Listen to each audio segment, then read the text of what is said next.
प्यारे बच्चों, आप सभी का स्वागत है मेरे YouTube चैनल स्टडी बायोलॉजी। आपने पिछले पार्ट में पहली इकाई के अंतर्गत पढ़ा था जीवों में जनन, रिप्रोडक्शन इन ऑर्गेनिज्म, और उससे संबंधित कुछ पॉइंट पढ़े थे।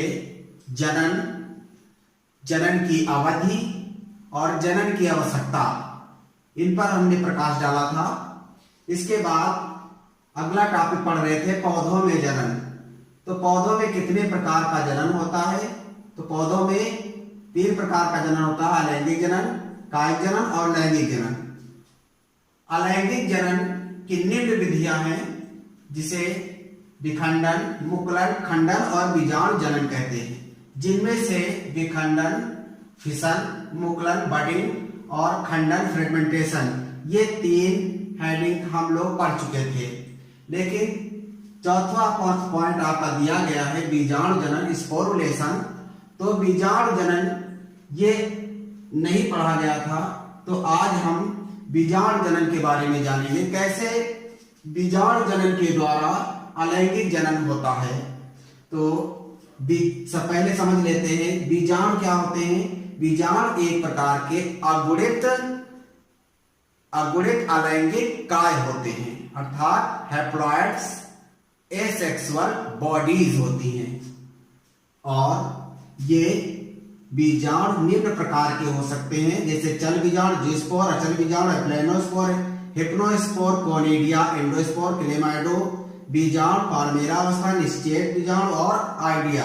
ये विभिन्न प्रकार के बीजाणु हैं। तो एक एक का हम अध्ययन करते चलते हैं। पहला है हमारा चल बीजाणु, ज़ूस्पोर। ज़ूस्पोर किसे कहते हैं? ज़ूस्पोर ऐसे बीजाणु जिनमें कशाभिका पाई जाती है, पूंछ जैसी संरचना कशाभिका या फ्लैजिला पाई जाती है, उन्हें हम चल बीजाणु कहते हैं। ठीक है, ये बीजाणु नाशपाती के आकार के होते हैं और ये अनुकूल परिस्थितियों में पौधों की कोशिकाओं में बनते हैं। एग्जाम्पल के रूप में किन पौधों में बनते हैं? तो यूलोथ्रिक्स, स्पायरोगायरा,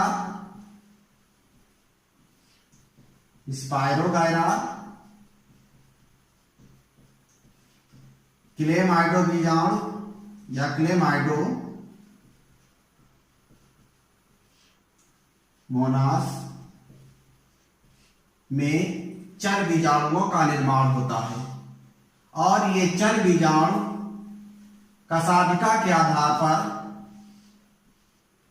द्विकशाभिकीय, चतुष्कशाभिकीय या बहुकशाभिकीय हो सकते हैं। द्विकशाभिकीय, चतुष्कशाभिकीय यूलोथ्रिक्स पौधे में पाए जाते हैं और चतुष्कशाभिकीय ऊडोगोनियम शैवाल में पाए जाते हैं। देखिए कैसे चल बीजाणुओं का निर्माण होता है। यूलोथ्रिक्स के पौधे में हम चल बीजाणुओं का अध्ययन करते हैं। यूलोथ्रिक्स की एक कोशिका को हम दिखाते हैं। यूलोथ्रिक्स पौधे की एक कोशिका बीजाणुधानी की तरह कार्य करने लगती है। इसमें चल बीजाणुओं का निर्माण होता है, इसीलिए इसे हम चल बीजाणुधानी कहते हैं। चल बीजाणुधानी में क्या होता है? इसका केंद्रक जो होता है वो बार बार समसूत्री विभाजन करके 2, 4, 8, 16, 32 की संख्या में बीजाणुओं का निर्माण करता है। नाशपाती के आकार के बीजाणु बनते हैं और इन पर कशाभिकाएं विकसित हो जाती हैं, इसलिए इन्हें चल बीजाणु कहते हैं। ये अनुकूल परिस्थितियों में इनका निर्माण होता है। और जब इस पौधे की कोशिका की या स्पोरेंजिया की, ज़ूस्पोरेंजिया की दीवार फटती है और ये ज़ूस्पोर बाहर आ जाते हैं और अंकुरित होकर नए पौधे को जन्म देते हैं। उसके बाद दूसरा पढ़ते हैं अचल बीजाणु, एप्लेनोस्पोर। अचल बीजाणु क्या होते हैं? अचल बीजाणु ये नॉन मोटाइल अगुणित एसेक्सुअल बॉडीज होती हैं अर्थात ये गमन नहीं कर सकती हैं क्योंकि इनमें फ्लैजेला नहीं पाई जाती है। जैसे ज़ूस्पोर में कशाभिका पाई जाती है, उस तरह से इसमें किसी प्रकार की कशाभिका नहीं बनती है। अर्थात ये एक प्रकार के गोल बीजाणु होते हैं जो प्रतिकूल परिस्थितियों में बनते हैं। पौधे के अंदर प्रतिकूल परिस्थितियों में गोल आकृति के बीजाणु बनते हैं और ये पतली भित्ति की बने होते हैं। अर्थात इनकी भित्ति पतली भित्ति होती है, एकहरी भित्ति होती है, एकल भित्ति के बने होते हैं। और जब अनुकूल परिस्थितियां आती हैं तो पौधे की कोशिका भित्ति फट जाती है, ये अचल बीजाणु बाहर आ जाते हैं और अंकुरित होकर नए प्लांट को जन्म देते हैं। अगला है हिप्नोस्पोर। हिप्नोस्पोर और अचल बीजाणु एक जैसे होते हैं। ये भी गोल अचल बीजाणु होते हैं, लेकिन इन पर मोटे भित्ति का आवरण होता है, इसलिए इन्हें हिप्नोस्पोर कहते हैं। इस तरह से डबल भित्ति होती है, दो भित्तियां पाई जाती हैं। अगला है कोनिडिया। कोनिडिया भी प्रतिकूल परिस्थितियों में बनने वाले बीजाणु होते हैं। इसमें क्या होता है, इस प्रकार के बीजाणु पेनिसिलियम में बनते हैं, जिसमें पेनिसिलियम का कवक सूत्र, एक कवक सूत्र बनाया गया है। कवक सूत्र हवा में ऊपर उठ जाता है और उस पर गोल गोल आकृति में कोनिडिया रखते हैं, गोल बीजाणु बनते हैं जिनको कोनिडिया कहते हैं। इस तरह से, और जब अनुकूल दशाएं आती हैं तो ये कोनिडिया, जो ऊपर कोनिडिया होती हैं वो ओल्ड होती हैं और जो नीचे कोनिडिया होती हैं वो न्यू होती हैं। ओल्ड कोनिडिया गिर जाती है, भूमि पर गिरती है और मृदा और नमी के संपर्क में आने पर अंकुरित होकर नए जो है पौधे को जन्म देती हैं। इस प्रकार कोनिडिया के द्वारा अलैंगिक जनन होता है।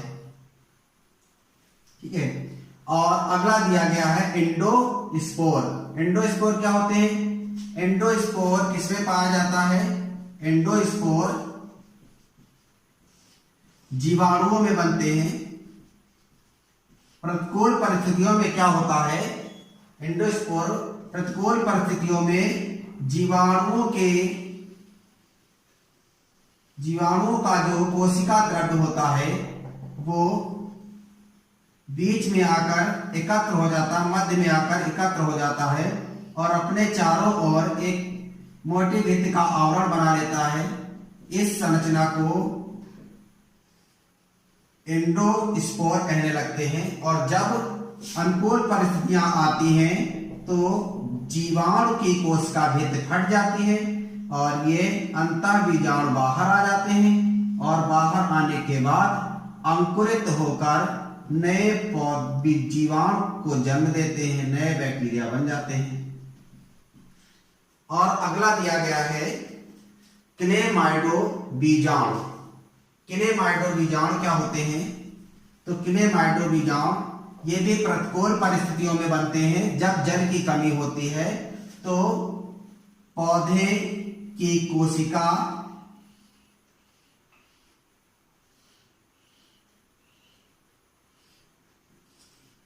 किसी पौधे की कोशिका अपने चारों ओर एक गोल आवरण का निर्माण कर लेती है, एक गोल भित्ति का निर्माण कर लेती है, मोटी भित्ति का निर्माण कर लेती हैं, जिसको क्लेमाइडो बीजाणु कहते हैं। क्लेमाइडो बीजाणु ये जब अनुकूल परिस्थितियां आती हैं तो कोशिका भित्ति के फटने के बाद या इसका आवरण फटने के बाद ये कोशिका विकसित होकर नए पौधे को जन्म देती है। ये हो गया क्लेमाइडो बीजाणु। और उसके बाद है अगला पाल्मेरा अवस्था। पाल्मेरा अवस्था में भी बीजाणु प्रतिकूल परिस्थितियों में बनते हैं। जब जल की कमी होती है तो पौधा मृदा पर गिर जाता है। ये इस प्रकार का जनन यूलोथ्रिक्स, स्पाइरोगायरा आदि में पाया जाता है। यूलोथ्रिक्स को हम दिखा रहे हैं। ये यूलोथ्रिक्स की 2 कोशिकाएं हैं।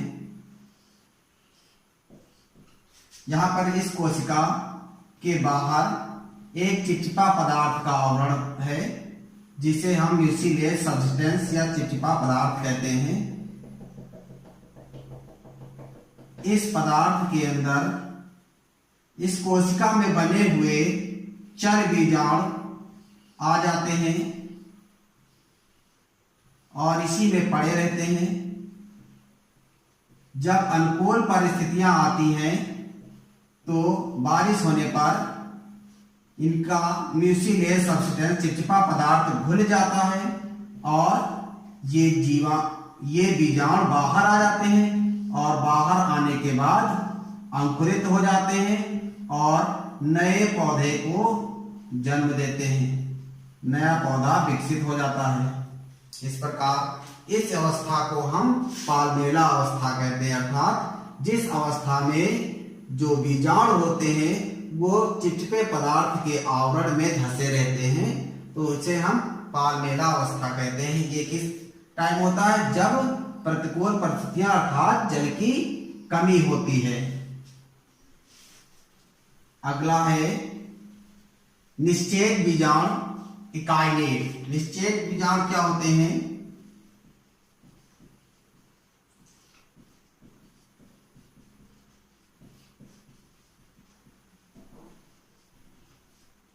निश्चेत बीजाणु क्या होते हैं? ये भी एक प्रकार के क्लेमाइडो बीजाणु की तरह होते हैं। इनमें भी क्या होता है कि पौधे की जो कोशिकाएं होती हैं, कुछ कोशिकाएं अपने चारों ओर एक मोटी भित्ति का आवरण बना लेती हैं, अर्थात कोशिका भित्ति के ऊपर एक मोटा सा आवरण बन जाता है।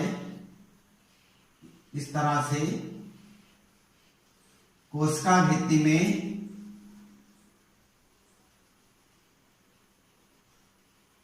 कुछ पदार्थों के जमाव के कारण इस प्रकार से एक मोटी भित्ति वाली कोशिका बन जाती है, जिसको हम निश्चेत बीजाणु या इकाइनेट कहते हैं। और जब अनुकूल दशाएं आती, ये भी जल की कमी से ऐसा होता है, और जब अनुकूल दशाएं आती हैं तो इसकी ये भित्ति टूट जाती है और ये नया पौधा कहलाने लगता है। इसमें नया पौधा अंकुरित नहीं होता है, बस क्या होता है, इसकी शारीरिक संरचना में परिवर्तन हो जाता है। इस तरह से मान लेते हैं कि एक नया पौधा हो गया। और लास्ट है आइडिया। आइडिया क्या होती है? ये इस प्रकार का जनन कवकों में पाया जाता है। कुछ कवकों में, जिसमें जो कवक सूत्र होता है वो कुछ छोटे छोटे टुकड़ों में, खंडों में टूट जाता है। जैसे यहां से छोटे छोटे टुकड़ों में ये टूट गया,